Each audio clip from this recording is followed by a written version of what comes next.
সরকার কিংবা রাজনৈতিক দল কেউই দেশের অর্থনীতি নিয়ে ভাবছে না বলে অভিযোগ করেছে শিল্প মালিকদের সংগঠন Bangladesh chamber of industries BCI.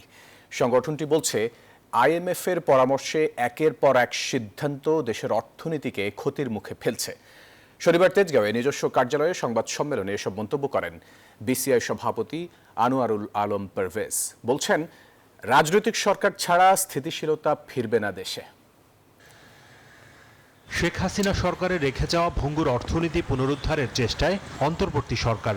একদিকে রপ্তানি ও প্রবাসী আয় বৃদ্ধি, অন্যদিকে অর্থ পাচার বন্ধ হওয়ায় স্বস্তি ফিরেছে বৈদেশিক মুদ্রা রিজার্ভে। তবে মূল্যস্ফীতি নিয়ন্ত্রণে ব্যর্থতা, সুদের হার বৃদ্ধি, শতাধিক পণ্যে ভ্যাট বাড়ানো, জ্বালানির দাম বাড়ানোর মতো সিদ্ধান্তে চাপ বাড়ছে শিল্প খাতে। শিল্প উদ্যোক্তাদের অভিযোগ, বাস্তবতা বিবেচনা না করে ঋণদাতা সংস্থা আইএমএফ এর পরামর্শে এসব সিদ্ধান্ত নিচ্ছে সরকার।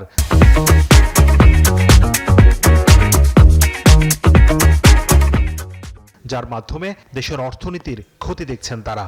আইএমএফ এর প্রেসক্রিপশন নিয়ে যেইভাবে সরকার চালানোর চেষ্টা করছে, আমাদের যে বর্তমান যে অবস্থা, সেখানে কিন্তু এই প্রেসক্রিপশনে কাজ হবে না।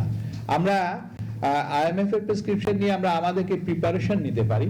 আমরা অনেক জায়গায় কিন্তু কমপ্লায়েন্স মিট করার জন্য আমরা অনেক জায়গায় কাজ করতে পারি, কিন্তু পুরোপুরি বাস্তবায়ন করতে গেলে আমাদের ইকোনমিতে এটা বিরাট এফেক্ট হবে।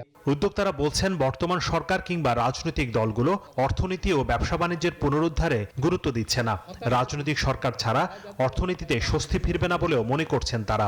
অর্থনৈতিক কর্মকাণ্ড কিন্তু প্রায়োরিটি পাচ্ছে না, ইট ইজ ভেরি ক্লিয়ার। আমরা কিন্তু রাজনৈতিক দলদেরকেও কিন্তু দেখছি, they are not been concerned about economy. তারাও কিন্তু একজন আরেকজনের সাথে খালি আমরা দৌড়ঝাঁপি দেখছি, কিন্তু ইকোনমি নিয়ে নো ওয়ান ইজ কনসার্ন।